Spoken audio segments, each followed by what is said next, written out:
Vážení a milí studenti, absolventi, budoucí uchazeči o náš obor, milí kolegové a všichni přátelé naší katedry, dovolte nám, abychom vám touto cestou popřáli příjemné a spokojené prožití vánočních svátků a do roku 2017 přejeme hlavně štěstí, které vás pak obdaruje krásami vašeho života.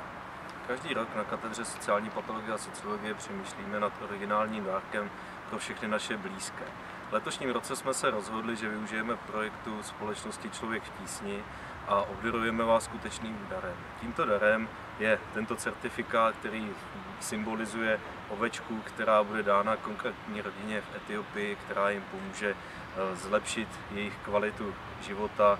A každý z vás přijměte tento skutečný dárek, alespoň malou kudrovinku z této ovečky. A také přejeme každému z vás, abyste obdarovávali druhé svými schopnostmi, svými znalostmi a hlavně svojí dobrotou. A každému z vás přejeme, aby sám sebe obdaroval pozitivními vizemi a touhou něco dokázat.